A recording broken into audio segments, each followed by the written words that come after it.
Listen to Wrestling Up on FreeFM, ArrowFM, and MPI. As always, I'm Grady, and live on Skype we got Josh. Hey. It is our 11th anniversary show. Nothing special this week with WrestleMania coming up. There's always lots to talk about, but thought we'd mention now that we've been doing this for 11 years, 575 episodes. It's quite a long time. Starting for me at least back when I think I was late high school in my little house in Hamilton, driving into the studio, and now I've got professional microphone and sound mixing get up in my own house. I've recorded from the other side of the country, so it's been an interesting 11 years. What we would have talked about WrestleMania, what's 40 minus 11? 29? It was 29. It was the New York one. And now here we are talking WrestleMania 40.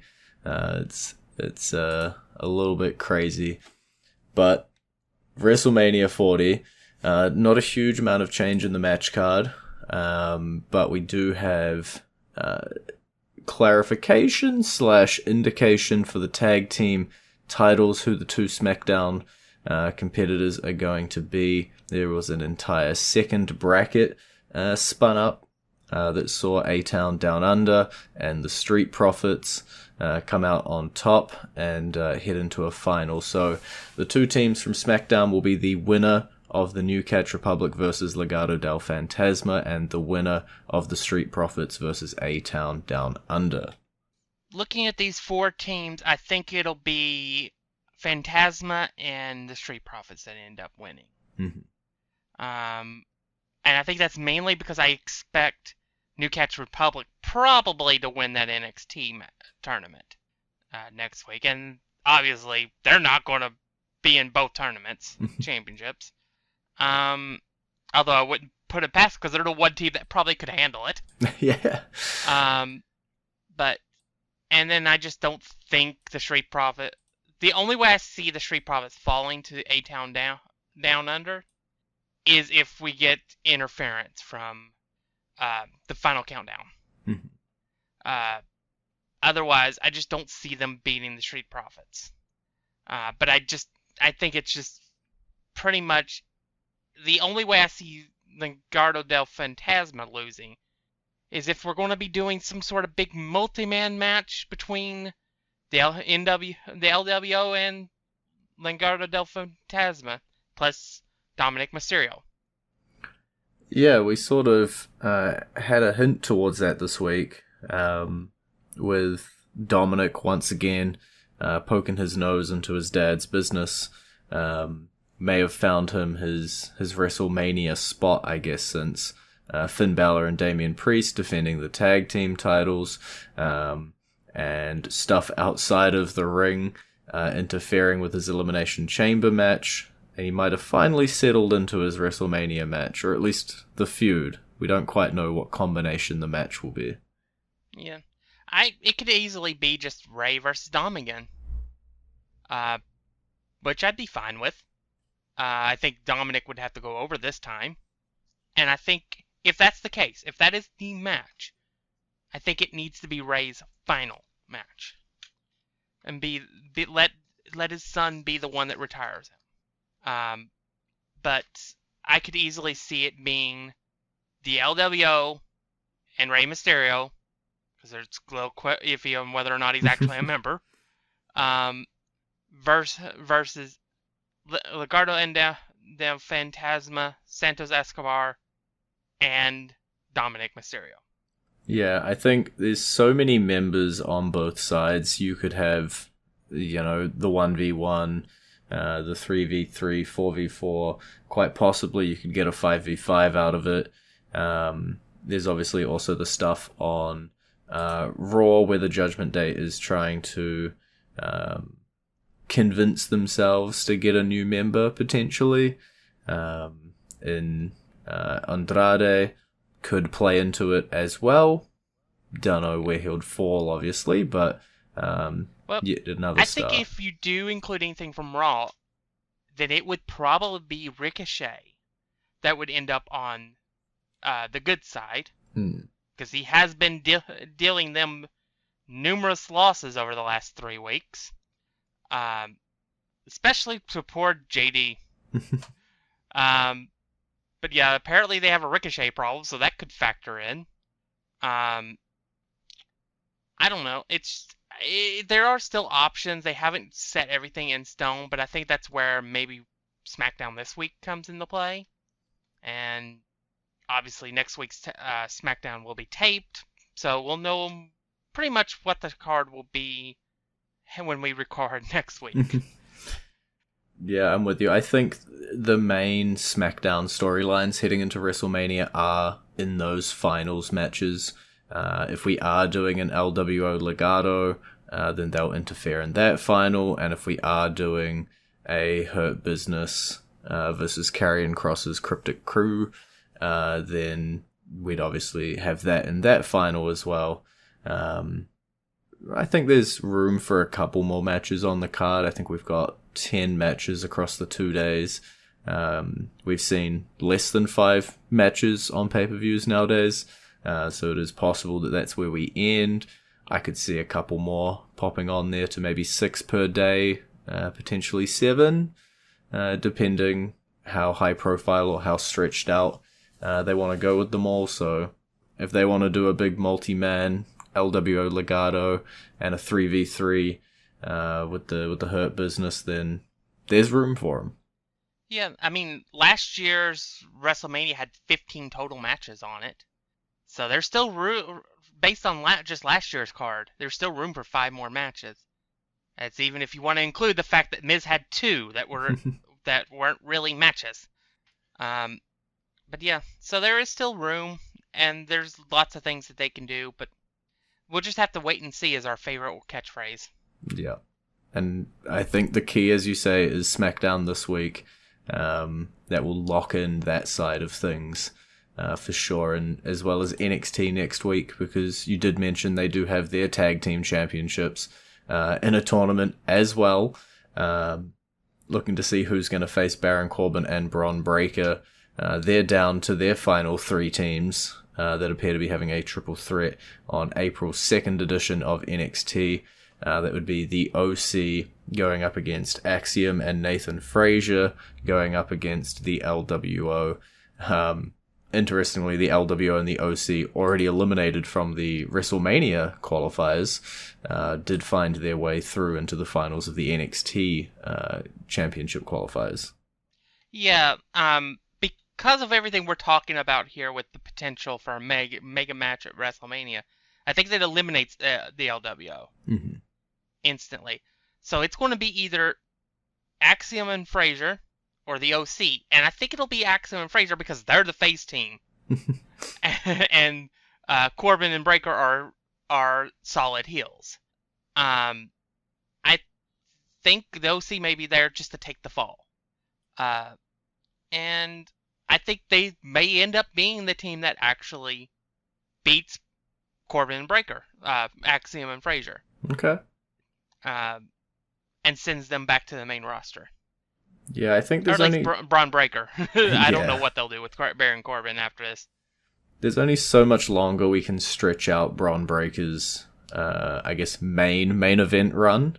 And, you know, he's starting to fire on all cylinders, and it's time to unshackle him from NXT, with that NXT Tag Team Championship obviously being the last piece of the puzzle.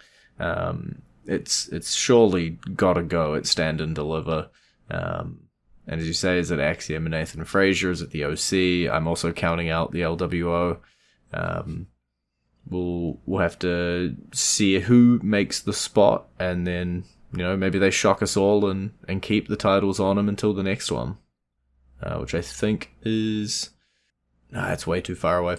I don't know what the next main, on its only May, would be NXT Battleground on May 26th.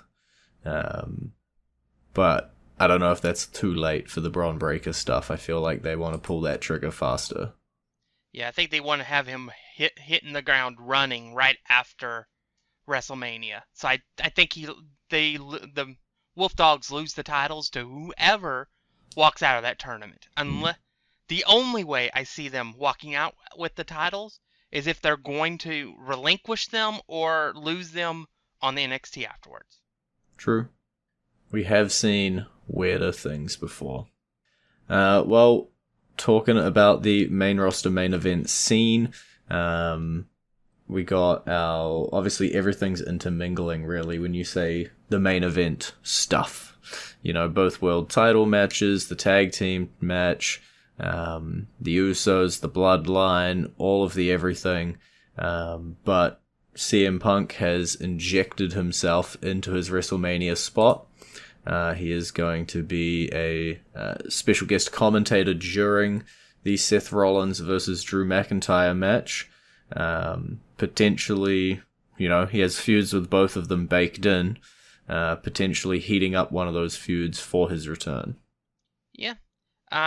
Keeping the character strong, keeping them in front of it, and it was in Chicago. You could not have CM Punk there. So it makes sense. It makes sense to have him get involved because this was supposed to be his match, after all. Honestly, I loved it. The Raw was extremely good this week. And a lot of it had to do with the fact that it was an ebb and flow that went through the entire show, where you had the start of the show, you had the start of the show with everything beginning with Cody, and then The Rock coming down not announced, which is a big thing because we expect him to be announced before he comes out. And then you had in the middle of the show, you had the stuff with Punk and Rollins and McIntyre, and they knocked it out of the park. They're, at least for Drew's part, he's making it at least be interesting, even if Seth's technically not appearing as if he's interested in the match. And then you throw in the wrinkle of CM Punk, which is just, I hate to use the term, but it's always going to be a pipe bomb whenever it's involving him. And then you get to the end of the show and you have an amazing match between Jey Uso and Shinsuke. And then you get an old school Attitude Era style brawl that goes out back behind the arena. And you end up with the blood that The Rock promised on a belt. Yeah, it really was a well put together Raw. You know, grain of salt because it's cage match of all things, but it was at the moment the highest rated non-memorial episode of weekly wrestling programming so far on Cage Match. And so it's, you know, the general fan perception is that Raw and WWE as a whole, but that Raw specifically, is on fire at the moment. It's all cylinders. Yeah. Which ultimately, with the WWE hitting on all cylinders the way it has the last 2 years since Cody returned, I'll say that's the point of which it started. The rocket ship got took off. Mm-hmm. I would say that is what's causing the attendance issues with the other company, because they were the alternative, and that's why people tuned in. That's why people watched. Now people don't want an alternative because they like the WWE so much right now. And when you're supposed to be an alternative to something, and people are liking what the original is, they don't want to. They're not interested in the alternative. Yeah, it's always going to be a hard sell when it's practically head-to-head. And obviously there'll be people who do both and there'll be people who do neither, but if one of you is winning fans and the other one is dropping, typically. And so, yeah, it's impossible to deny that WWE heading through into WrestleMania 40 is probably at the hottest it has been in a long time. Every single feud is hitting. As you say, just random matches on Raw like Shinsuke, Jay are just bangers. You're getting so many intermingling stories between Raw, between SmackDown, between NXT even, with the LWO down there. It's putting together a pretty decent program week in and week out. But the reason I brought up Drew McIntyre's match at WrestleMania is because you picked him as this week's entrance theme that we will play, and we're getting to that about time now, so here it is, playing for you right about now.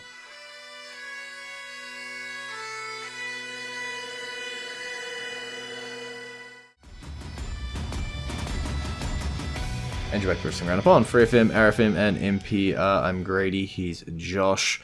Did you have anything else to talk about with this main event stuff? Be it the Bloodline, be it CM Punk's side of things, be it the tag team, or just be it the brawl out in the parking lot?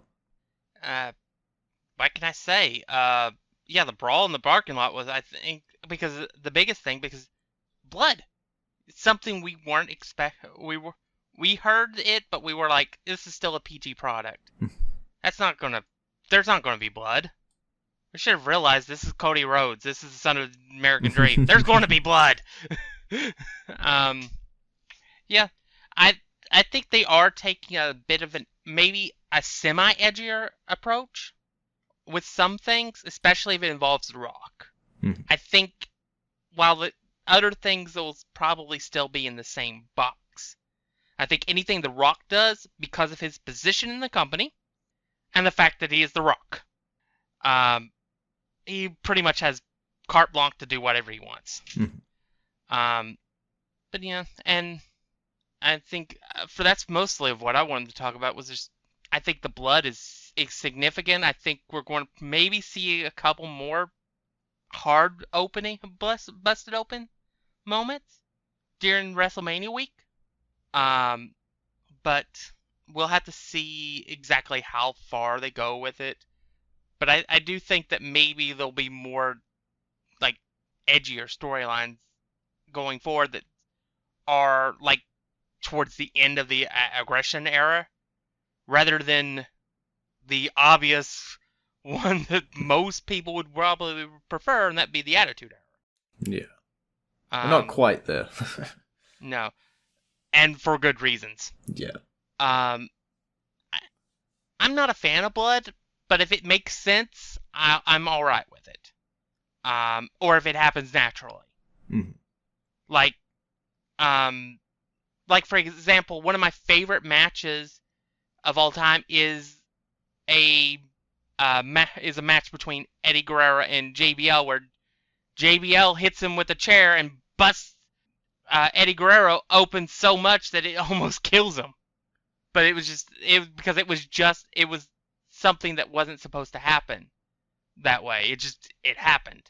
But it made the match more special, more intense.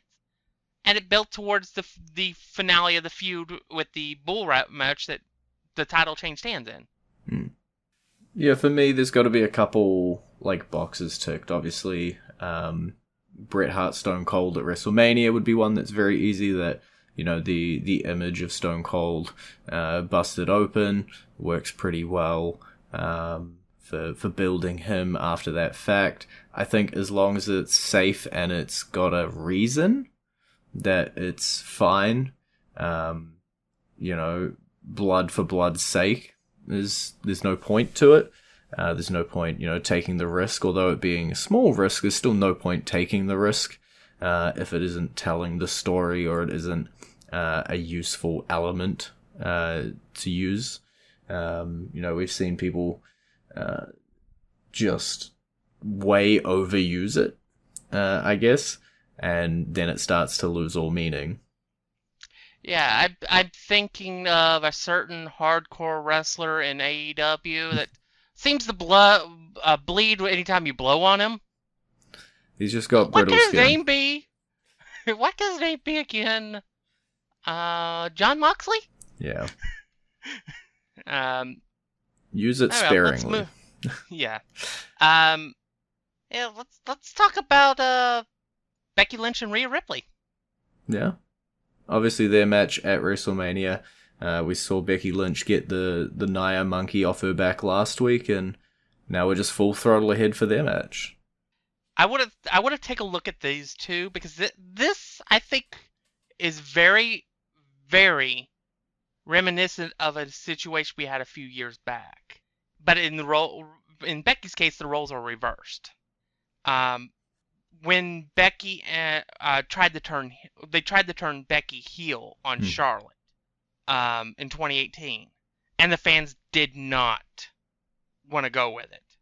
I think we're seeing this, but in the reverse direction, so they got Dominic involved to try to keep the heat on Rhea.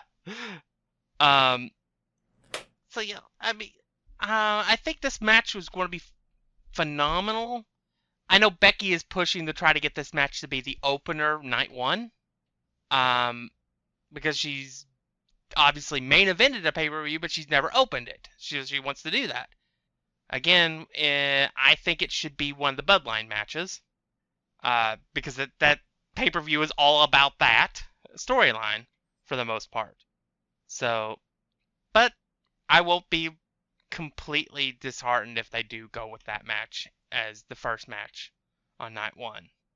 Yeah, it's a hard pull when you've got so many matches that, like, if the others weren't on the card, would be main eventing.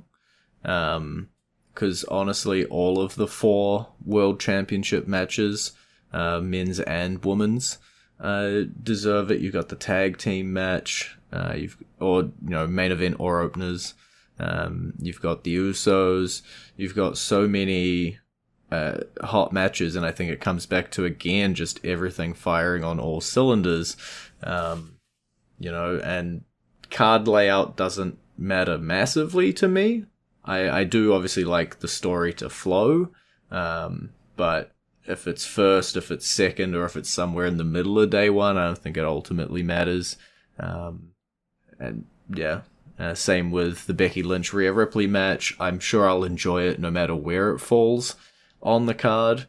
As long as the pay-per-view isn't 7 hours long, I don't really find myself getting fatigued throughout the show. When they were super mega long one-day WrestleManias, and I decided to watch the 2-hour pre-show, yes, very much yes, but not in their current incarnations. I believe you're talking about WrestleMania 34, if I'm not mistaken. Quite possible. That was definitely a long one. I'm not sure exactly which one it was. But I do know it was before WrestleMania 36, so that was one, I think, the first 2-night one. Mm-hmm. But yeah, it's been quite the refreshment from having pay-per-views that bloody long. Let's see here. Yeah, it was always impossible to plan your time. You just didn't know how long it was gonna run. We're both rapidly skimming. I'm seeing, what is it? 35 was 5 hours 20, 34 5 hours, 33 5 hours. I think I remember which one it was. I think it was 33, because I think that's the one that ended with Taker Reigns. Yeah, that's the one. That's the one that was that freaking long. Because it had a bunch of matches that went 20, 30 minutes long. And then you had Reigns Undertaker at the end of it after midnight that went 23 minutes. I like our current setup with 2 days. That's yeah. And the fact that the pre-show doesn't have a match on it, so I don't have to watch that hour of content. Or 2 hours for WrestleMania. But, I'll still love pre-show matches. I think it's another shot to get somebody on the card. I just, when it's a 2-hour pre-show for WrestleMania with 10 minutes of match on it, it's really hard to justify sitting down for it. I think usually I would tune in with about 15 minutes left in the pre-show and just rewind to whenever the match was, to make sure I'd seen the content without all of the yik-yakking around it. Yeah. Understandable. We got about a minute left Do you have a sentence you want to say that we can fit on the show? They had a home invasion angle. LA Knight got arrested for breaking into AJ Styles' home. Yep, I'm going to leave it at that. Because I think that's a funny way to mention that. So that is all we've got time for this week. It's been great talking to you. Bye, B. You can visit our Facebook page, facebook.com/wrestling R&D up, or our Twitter page, twitter.com/wrestling R&D up, or our YouTube page, youtube.com/wrestling R&D up. And that YouTube page actually has all 575 episodes of the show, so go back and check them out if you want to. But for now, we will catch you next week with our preview for WrestleMania 40.